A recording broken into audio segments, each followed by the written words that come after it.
Assalamu Hello. alaikum. Islam. So this is the first launch of Safa YouTube channel, and we're finally doing this. We've been talking about doing this forever, and now we're finally doing it. And so in this first episode, we're going to be talking about what this is, why we're doing this. This is where we're going, what our vision is about ourselves, who we are, what our company is, what we're trying to build here, and everything.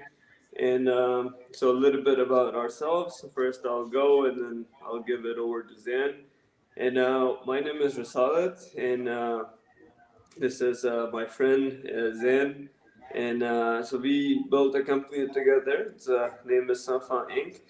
And even though we don't speak French, the name of the company is French because honestly, it just sounds cool. Yeah. And we agreed with the philosophy of the name. The name is basically without an end. So we wanted to build something that would outgrow us and that would continue even when we left this planet. And and then we both came from Pakistan as international students here, and so that's a little bit background from us, and then I will let Zen share, and then we get into the other juicy details later. Of course. Thanks a lot, Rasalet. Hello, Absolutely. everyone. My name is Zen. As you know, Rasalet and I moved from Pakistan as international students here in Canada. And our first ever company that we've actually did quite a bit of work for, got it registered to begin with, is Safan. Um, we were planning to start something for a very long time, because we believe that the kind of lifestyle that our parents handed over to us, it was it was something that we later on started appreciating in our life a lot more. But and we started to think, what is that we can do to have the kind of lifestyle, being self-sufficient. And we realized that based on the economic situation in the world, based on the inflation, it's really hard to sustain the kind of lifestyle starting from scratch, if you were hooked on a 9 to 5 or linked with a corporate lifestyle. So we were always keen towards starting up a business. Fun fact: both of our fathers are predominantly job-oriented individuals.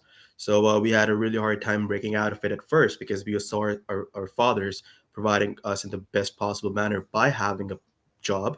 So, but initially we decided that where the world is headed, it's best for us to make something that we can leave behind, not as just a legacy, but as a source of income for our upcoming generations. So, for that matter, we were always curious to know what is there in the market that we can do, to start something as a source of bread. To be very honest, this was all about just having a bankroll, but we never rushed into something because we were always curious to know that we'll develop something that is truly coming from our nature and coming from heart, not just to earn money, but to leave a legacy. So yeah, that's how Safan came to existence. Yeah, and it's interesting you mentioned about our fathers. That's a very good point. And we both come from middle class families, and it's quite interesting you mentioned that because our parents, when they were growing up, they grew up in difficult conditions, and they Hmm. had to really work hard to get where they got. And because they Yeah. saw a difficult life and they didn't have the shiny things and whatnot, Right. when they had us, they didn't want us to have the hard things, the hard life, and so we were Hmm. basically born with a silver spoon. And Absolutely. and especially in our culture, from our income bracket, it's just not cool to go and work. It's just sort of like looked down upon. Hmm. When you're growing up, it's like here everybody works. When they're Yeah. even in their teenage, people are working at McDonald's, Subways, or mowing lawns, whatever. Back home, if you were to say that, hey, I want to go and sell perfumes or whatever, your Hmm. dad would be like, am I not making enough money or am I not providing enough for you? And so Right. we grew up like being very taken care of and sort of like lazy in a way, you can say, just like not Yeah. realizing the kind of work that our parents were putting in. But then when we came Right. here, then our eyes actually Things opened. changed. It was the same parents telling us to do something now. Yeah. Yeah, and it's that was quite a shift because we were just like not used to working, you know, Right. and then we realized, okay, now it's now we've the torch. The time is coming when the torch is being passed on to us. But Hmm. honestly, we realized that, man, it's like even though our parents made good money and everything, there's just no way that we can continue working our asses off till 60 and above. And Hmm. even though that's commendable and that's respectful, it's just that since we grew up with all of that luxury and all of those our wants and needs taken care of, like we there's just no way that we were gonna just settle for that. We wanted to get on the next level. But then Yeah. also considering our personalities, we knew that if we kept working as an employees, we were not gonna get achieve those dreams of having bigger, huge We mansions. honestly, my biggest fear of working as an employee is that I believe if I get stuck on a job, I will lose my charm. The charm that I assume that I Yeah. have. I believe that is what gives me a cutting edge in order to make something of myself. And if I just stuck, stay seated in just one commitment, which I'm not in control of, by the way. I Mm-hmm. believe that the thing that we have learned over time that you guys will learn about us in the future is that taking risk, going out of the way, getting the job done right, and it's never possible when you're under a payroll. You Yeah, know, yeah. And plus, like when you're it's waking something that up, you have to do for yourself. absolutely, absolutely. And when you're waking up every day, you're by an alarm clock going to work and just living that grind. I've seen if you want to see like where you're gonna be like 15 years, 20 years from now, just look at those people who've been doing those same things for that many years. And honestly, when I even look at in tech and engineering and a lot of people I see living those lives, man, like they don't like, yeah, sure, they're good, they've got nice families, like decent cars and Mm, everything, but I mean, that's okay, like that's not the kind of life that I left Pakistan to come here for. absolutely. We had all of that over there. We didn't need to pay rent or anything like that. We had everything. We had maids, drivers, and all of that stuff. But if we just like continue on the path where we get a degree and we go to like an employer where you're just working, and in the end you're mortgaging a condo and driving a car, Hmm. bro, like that's honestly that's dog shit, It's a really fun fact. You said that just like a couple of days ago. I was speaking with someone, Yeah. and because I was just talking about school with them. So it was just a long, very long conversation, and they said that Zen, why don't you consider doing your master's in psychology? Mm. I said, yeah, well, that's a good one. But I said, you know what? To be very honest, if you would have asked me this question like 10 years ago, I would have said that I would love to do that because I love the Hannibal look, having your own office, having, VIP clients as your, patients and all. Yeah. But as especially after COVID, what I've noticed is that, um, like we're at this point in our times of our life that we're gonna have our family soon, right? So when you have a Inshallah. family and when you, regardless of how good you are in your profession, um, you need when you die, you need to not just leave money and assets for your family because they don't know how to handle that money, which is going to get deflated over time. You don't know how will they handle those assets properly. But what I believe now is the time where you teach them how to maintain the source of income that you have created. So the example that I gave to that person was it was for example a shop. You open up a shop and you spend your entire life working in that shop, and you pass that shop to your son or your daughter. When they are in their adulthood, they buy the shop next door. It becomes a bigger shop. They keep on working on that shop and they pass it on to their kids, who make it a two-floor, a duplex shop. You see? So over time, when you talk about the rundown generation, when after like if you're talking about the fourth or fifth generation, they're already given an establishment. They just have to maintain that. If I become a very successful therapist, just for example, for the sake of for the conversation, what am I leaving behind? I'm just leaving You're behind a basically few building of somebody else's dream, right? absolutely. And and what exactly are my children or my upcoming family going to rely on? Are they going to rely on the contacts that I made when I was a therapist? They were only my contacts because I was a therapist. Now I'm gone. So what benefit, what incentive will be for them, for those, let's say, successful people, to stay in touch with my family and to help them out? Or if I leave behind some kind of money, what will they do with that money? They never saw me do something with that money. They only saw me going to some place, giving certain hours, coming back. They don't know how I handled my money. But if you're a business owner, business is everywhere. You cannot leave your business outside of home. You think about it, because that's something that is relied upon you. You're the decision maker. So your children watch you make decisions, handle the family life, work life in a very good manner. I'm not talking about workaholics. I'm not even talking about people who just devote themselves completely to their work and not to their family. I'm talking about a balance here. So when your daughter grow old, they are curious to know, Father, remember when you were talking about this thing with that guy? I believe you should do this. There you go. You know? So that is the reason why Risalat and I changed our mindset, because we both wanted to have just a successful job career. But COVID made us have quite a bit of realizations. And that's where we came with the name Safan.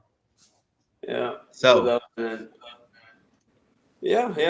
You summed it up pretty good. Yeah, it's basically that us coming to the realization that we have to build something for ourselves to uh, meet our meet our dreams and our vision, because the traditional way was just not offering that.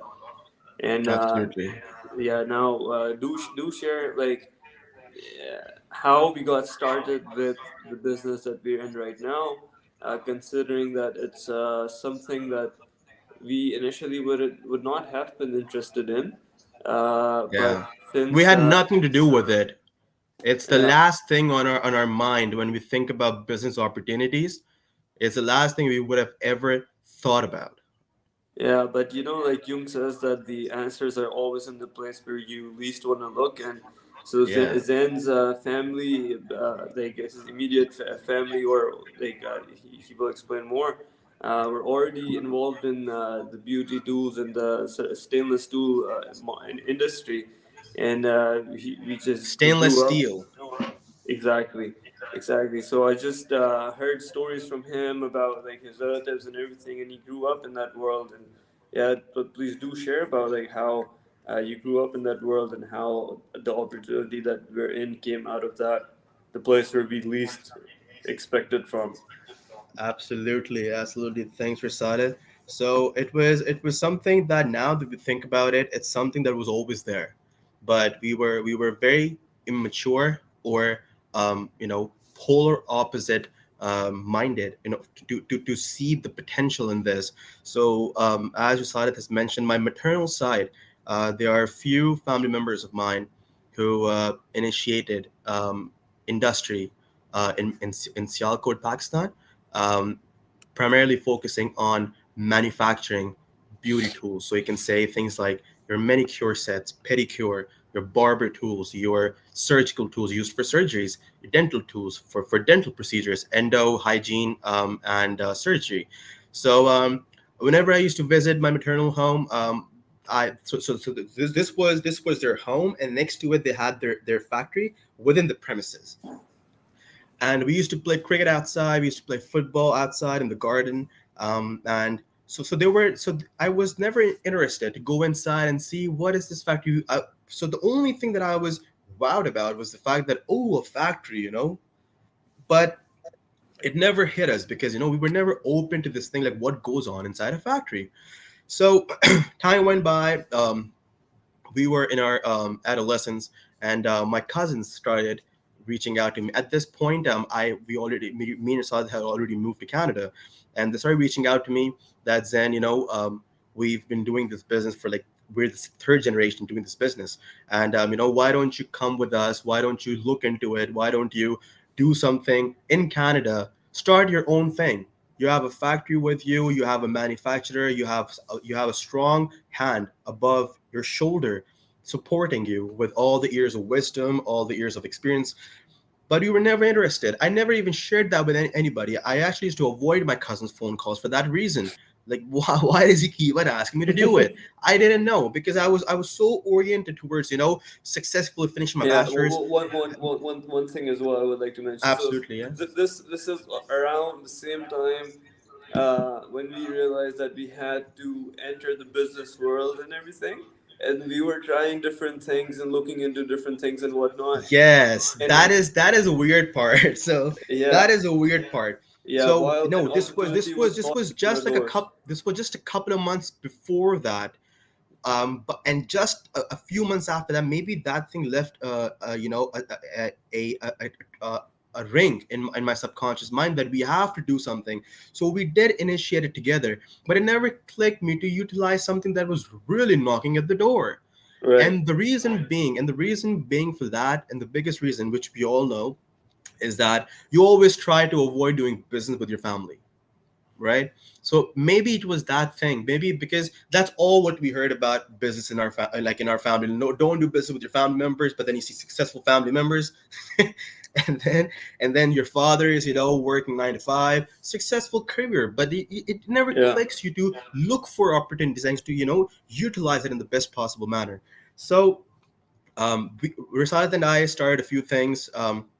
Let's That's for some other day, and then gradually, I so I went on a tour during COVID with my family, and so we were so this was a time when I had moved to Pakistan after like quite a bit of time living in Canada, and so I hadn't seen my uncles from a maternal side in Sialkot. So the way my father designed the trip was that we were going to stop by at my maternal home for 2 days, and then we're going to come back to Karachi.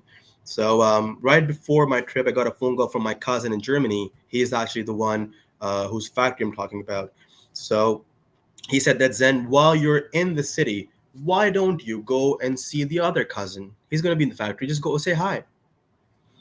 It's at this point now is the time that I realized that this is something.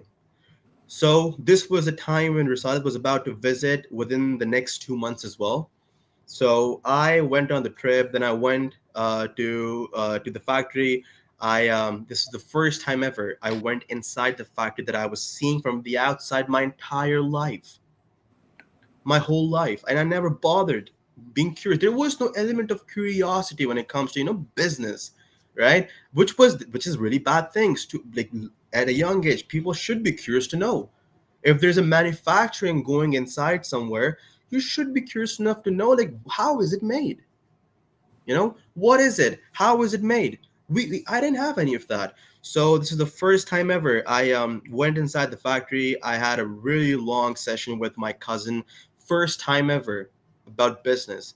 We spoke from 1 in the afternoon until 8 at night. He showed me all the rooms where different procedures happen. There are 12 steps from the cutting of the steel to packing a tweezer, a plastic handle share, anything. There are 12 steps for that. He taught me all of that.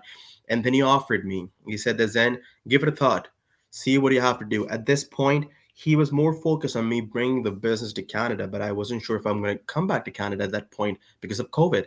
So, a couple of months later, Rasad visited, and we were doing the usual thing. We were hanging out, and I remember that I was it was Rasad had a flight 2 days later. It was the last time we were seeing each other, and I remember vividly that I was about to drop Rasad at home, and right outside at the gate, Rasad had said, "Zen, there are so many possibilities, to do business in this world. Like, what we should do something." And this is the time where we already had decided to do something for sure together. So I just, casually, like, shared. So, Rasada, back in July, this is what happened with my cousin. Like, are you in? And Rasada said, yeah, we're in. Let's talk about it. So that was a fun ride home. That is something where we actually knew what we were going to do, but we had no idea how we would do it. We had no idea how, what can we do about it. We had no idea where to start. We just knew that we have a factory supporting us to manufacture certain things we've never seen or used in our lives except a nail cutter. We had no idea what to do. So that's And where it all started. it's been a rocky journey ever since. It's been so this is 2020 September, Yeah, yeah, and we're in 2023 February yeah. or 2021. I think it's 21. 21, 21. You're right. 21 December. Yeah, 21. Because Hmm. I came and then I registered the company and everything because the company was registered in 2021. 21. Yeah, Okay. Yeah. yeah, yeah. All right. Around, yeah, I think you're right. So it was June, July 21, and then, yeah, it was 2021. We Yeah. met sometime summer. Yeah, Huh. and then by the time I registered the company, I was It was end of the year. end of the year. I think it Yeah, was October, in November. September. Yeah, yeah, yeah, yeah, yeah, yeah. Yeah, yeah, yeah. So it's been one whole year since we've been working in at this business model that's been um, safe words to say, one hell of a ride. So Yeah. throughout this video session, what we're planning on doing basically is that in order to make our brand, we've realized that it's high time that we actually share our journey from being nobodies to somebodies we think we can become. We're not even sure about that, but we'll walk people, potential viewers, with our process and steps. First, we will share this. We will cover up this past year with you guys, and then we will share every step that we take, every strategy that we plan. We will be planning it together with you guys, and we will be executing them, and we'll share the response, and we'll show you how the grind really works. Um, it's something that is really fascinating because if I were to watch if I were to follow someone regularly, I would see how they were when they were trying to make something of themselves. Because usually we see the final output or the initial stages towards the final Mm-hmm. output, and we only hear the stories of their struggle, but we never see them struggle. So this time to bring a few changes in the regular YouTube lifestyle, we are going to show you our struggles while they're happening, Yeah, strictly how to make a business. yeah. And another reason for doing this is that we don't have the multi-million dollar or billion-dollar budgets that big name brands in the beauty industry have to market their Hmm. products and their services and everything.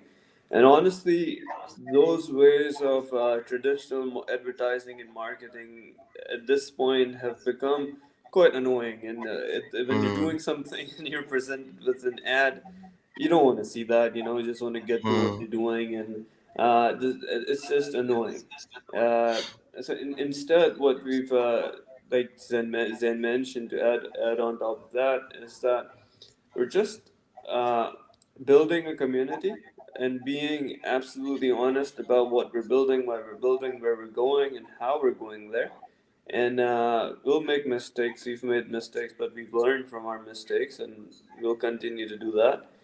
And we're trying to build a community where people can know who we are from day zero, and Hmm. build our loyal customer base from the very start, so that we're doing this to serve our customers.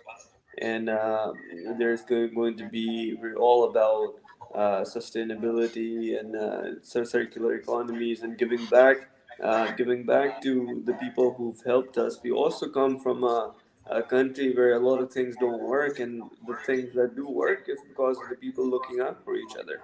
And so we have that philosophy as well, and we want to build a community. There's this thing that goes around that there are no ethics in business, and Hmm. we both of us, we disagree with that. We disagree with Absolutely. that. So we want to build a company, a legacy, that whoever's watching this video at any point in the future will know that we've stayed consistent with being honest and doing business ethically, that provides Hmm. values to the people beyond the product or service they consume or they interact with.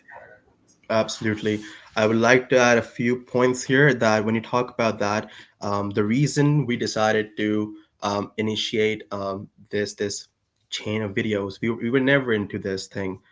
We only used to come watch YouTube for very specific people, 2 3 channels, just like a normal consumer. We were never interested. But I believe that um, this is the best time for us to initiate things um, to the public so that you will see along with time that how we've stood strong uh, uh, with our core values, uh, which you will observe over time. And maybe if we in the future you see us make something of ourselves with our business model, you can come back to this video and you can see that, hey, you know what, these guys were nobody, we watched them through the struggles, they made something, I can do it as well. Because if trust me, if we can do it, I'm pretty sure anybody can do it. Yeah, yeah, and plus, we'll be doing everything out in the open. So that's one of our ways Absolutely. that we're lazy. Honestly, we're not gonna Hmm. spend hours just thinking about, okay, what's gonna be the content of the video, whatnot, blah blah. So we decided we're Hmm. just going to share our journey in its rawest form on our channel, and of course. The content will improve with time. It's not just gonna, you're not gonna see the duck logo in the corner because we're not even paying for the service right now, but things Right. will improve, like humble beginnings. You got to start anywhere where you are. And so what you should be expecting in the upcoming streams is that we'll be doing cold calls, we'll be discussing, studying different companies in the industry, we'll be breaking down the technology industry, the technology in the beauty industry, and what they're doing, what they're not doing, and everything, and what we can innovate. And we'll also be bringing guests in the business world, in who are managers or business owners, or product managers or product designers, whichever point they're in, so that they can share their expertise and with the customers, with our viewers, basically.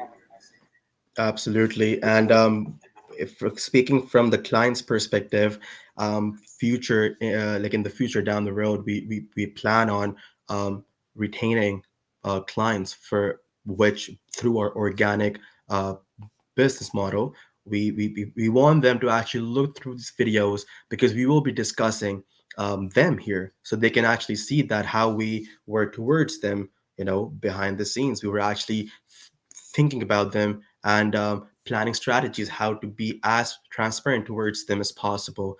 So I believe this will be a sign of building trust with their clients as well. Yeah, yeah.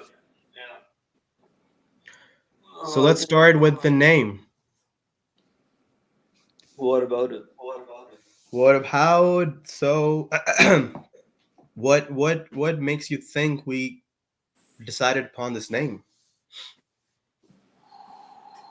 I did mention about it briefly at the start, Hmm. um, that we had this philosophy of So it's we like to really get deep into things, Absolutely. Yeah. and so we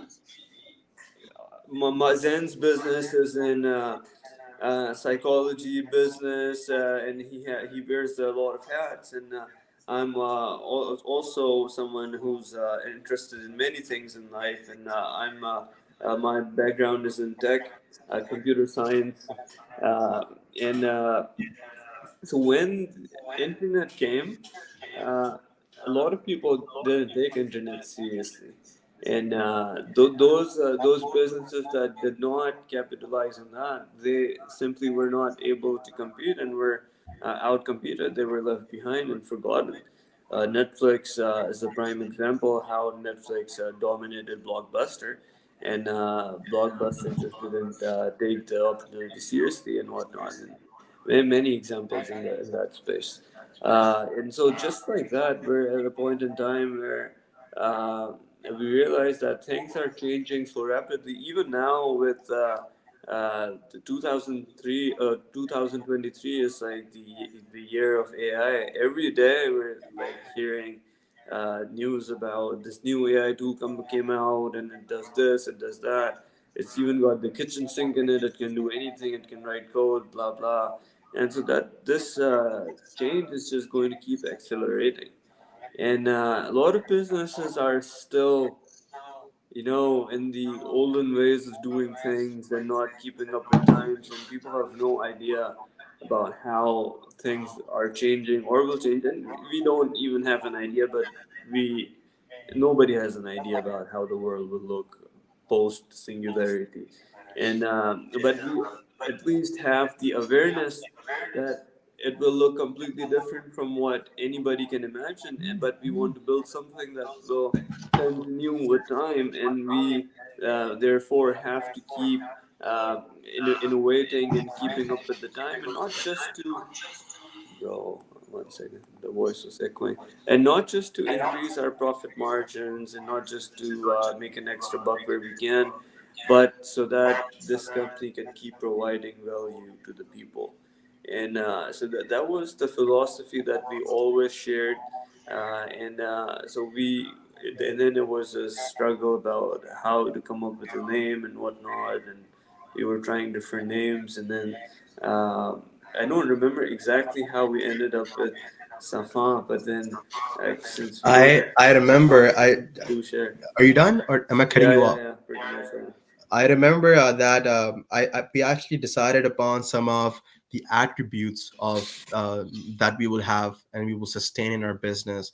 So it was, transparency, honesty, reliability. So I remember that um, one day. So this is the time in the initial part of our business. We were both in different countries. Right now, we're both in Canada, but at that time, I remember that it was COVID. We were in polar opposite time zones. We were trying to get something done, and it was just a very, very strange point of our time establishing something. So we were both in a very different mindsets at that point. So I remember that I used to go on Google and I used to try, you know, putting up, these adjectives in different languages. you know, I remember I tried Spanish, I tried German, I tried Arabic, Persian. I was just trying out different languages just to see. So honestly, to be very honest, this name did not have a value of its own. We were just thinking about how it would look on our products, and how will it speak for us as well. So we didn't actually come up with so Safan basically is a French word. We weren't looking for a French word. We were looking for an English adjective that sounds like a brand name in a different language. Mm, Because we can never say, we can never call our brand reliable. mm, So we were looking for words, synonym, or like same meaning words, but in different language. So we came up with Safan. Like when we clicked on it, I remember we had to narrow it down to five. And because we were so taking it seriously, we were planning on getting the domain of our website and getting, hosting on it, because we were so scared. This was the first time where we were starting a business. We were so scared that someone's going to take our name, and the moment we decide our name, somebody's going to buy our domain. We would have to spend money. We didn't have that kind of money, so we were rushing into it. We had no idea that how these things work. So I Yeah. remember that overnight, we decided to go with Safan. And then I asked Risala, can you please do me a favor? Can you please buy the domain right as soon as possible? Because I don't know if someone's going to take it. Yeah, yeah, absolutely. I remember. And then it was that after we finalized on that, then we realized that it actually comes all together with all we've been talking about: business philosophy, ethics, and everything in our vision. Hmm. Safan, without an N, it all just makes sense. So it It, was it like a did, yeah. very like aha moment, like, oh my god, that's It wonderful. was. Yeah. 100%. And I remember that we had to make a tagline. So we were discussing about our websites and our different platforms, like maybe in the next podcast. So we'll keep to that. But I remember that we were talking about our tagline and we had no idea, because at this point we did know what we will do with our business. We had a source of what direction we will step into the beauty tools. Two men, from belonging from Southeast Asian community. Yeah, we had no idea how would this thing work. We had no idea, like, how or what are we gonna do about it. Like, how can I sell a tweezer, man? I've never seen one in my real life as well. So, You but we were you had so never seen a confident tweezer in your life? to personally use it. Okay, okay, that's fair. How I've never picked it up or Right, used right. it. I know what a tweezer is. But we were so confident over Yeah. the fact that, because this is so organic, this is so transparent. We've been so transparent with each other, and we aim to be transparent towards our community. I know this will work somehow. So we were just like going with the flow. We were trying out different things. So when it came to the tagline, I remember that I had just finished dinner, and I got a message from Rasada. Hey man, we need a tagline. I said, dude, I have no idea. So we were talking about different things, and then at this point, we came up with what the tagline is: cutting straight to your needs. Yeah, yeah, So at this point, we're thinking about it as a brand. As a brand, we want to offer the simplest way to our clients to avail what they're looking for. At this point, Safan is about tools. In the future, whatever Safan will be about in the future, it will be cutting straight to your needs. That is a yeah. business And model. and to elaborate a bit more on that, what that means is basically that our company is a product and services oriented company. And yeah, sure, you can say that, oh my god, every company does that, but no, not really. Hmm. If every company did that, then the insurance industry would be different, and the medical industry would be different. They would care about how their customers interface with their products and services, and they would orient their business structures and everything respectively. But we know that's not how it works, and in many industries, if there's an IT department, IT department is just considered like, oh, the IT people, they just work over there or in Right. the basement. Yeah. The They guy, have, the group of guys with the computer. That's it. yeah, yeah, yeah, yeah, and they have no communication whatsoever with the business development or anything, and they're just basically, it's basically like a feature factory. Just build this for me, can Hmm. you? This is the deadline. Meet the Hmm. deadline. That's it. Hmm. So it's like that's the exact thing that we're trying to not do, and we're going to keep into account where our customers are going, where our customers are shifting, moving, because like people are dynamic, their needs and their aspirations change, and so we're going to keep that into our considerations based on whatever we're doing, and just keep our business processes and our products and services evolving to keep our customer Absolutely. in mind, in focus. Totally. It's Yeah. a solely client-based business model, because the reason we gave our introductions in the beginning, we've never had the desire to exploit facilities, exploit potential things that are approaching us. You were always fed well by our parents. We never had we were never in the kind of atmosphere where we were taught to believe that you have to snatch something from someone in order to use it for yourself. We never had the kind of lifestyle, so that actually upbringing applies in our business model as well. We never expect to have big mouths, deep pockets to be satisfied. We just want to have a sustainable source of income, and but we will be 100% focusing on providing our utmost priority will be the clients, the people that are trusting us, the people that are believing in us, because it all comes down to who's cutting the first check, right? Um, if somebody's cutting a first check for us, we have to serve them right, and that is what we ought to do. That is something that will live within us and in our business model every step of the way in the future. No matter how big Safan gets, this will be something that will be the legacy that we will leave behind. Yeah, and in the upcoming episodes, we're going to be sharing the details and fine granularity from week to week basis about what we're doing and how we're doing it. We first have to catch people up on our last year Yeah, yeah, yeah, yeah, briefly, and then go yeah. on. Briefly, yeah, yeah, Yeah, absolutely, absolutely. And yeah, and we're gonna be doing a lot of things live with you. And right now we're just streaming for zero viewers right now, but that's how everybody starts. And absolutely. eventually, sorry, was that? I said absolutely.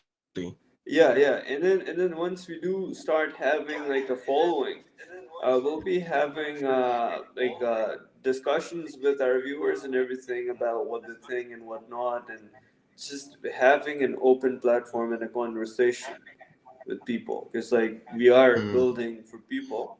And what do we know? We just know about us too. We have to keep everybody in the discussion.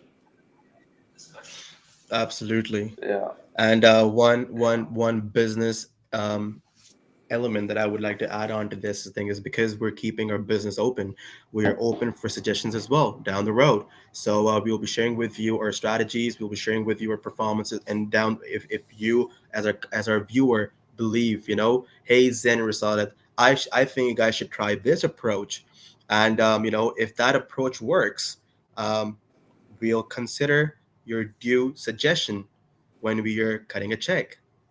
Yeah, That's how businesses absolutely. work. Absolutely. If you can make a logical case, the numbers add up, and if it's compelling, like why should we not listen to it? You know. Absolutely. Absolutely. And another thing, interesting thing I would like to mention about our customer service is that we can guarantee that the customer service that you're going to experience is going to be, and yeah, this might sound ambitious, but I mean, it's all boasting when you can back it up. Uh, I guarantee you're not going to have customer service experience like this in most of the places. And the reason being is that the background where we're from, as it's our background. So if you go travel in Pakistan, you're going to find that okay, it's a lot of things over there don't work, whatnot, blah blah. But then the people over there, regardless of how poor or how rich they are, they have the biggest hearts and they're the most hospitable people ever. And if Mm. you go somewhere and there's just one person with a room, they'll empty their room so that you can have a roof over your head for the night. Oh, there's so many endless stories like these from Pakistan. Yeah, yeah, and so that's the kind of feeling, the emotions we have for our people, for our guests, and the people we care for, or the people we interact with. And we might not be able to satisfy every customer in the exact way they want, but we can guarantee that our customer will have uh, a fun experience, and we'll try to meet them halfway, worst case, and just keep improving. Absolutely. Yeah, That's actually one key element of us. Uh, that the reason why we took some time and finally starting something, because we knew that we would have to provide more than receive. in our business model, and we just were looking for the ideal possibility and an opportunity where we could actually, um, which would actually allow us to do that. So there were multiple things and crossed our paths, over the years. But it was some things were very short term. Some things it was just typical business models. So we actually wanted to start something that where we are in control of being the providers, and providers to our clients, providers to our employees. So we will be discussing with you guys in the future about how what things led from starting coming up with the name, the things we did from the name, what were our initial steps, what we plan on doing, how we will create Safan, a family, and everybody who connects with us, who has something to bring on the table and something to add on to the family, is more than welcome to join the House of Safan. I agree. I agree. From my end, I'm mostly done. If there's something else you would like to mention, then go for it. Not precisely. I think as a pilot, this is a very good start, and Yeah. we will continue this in our next session.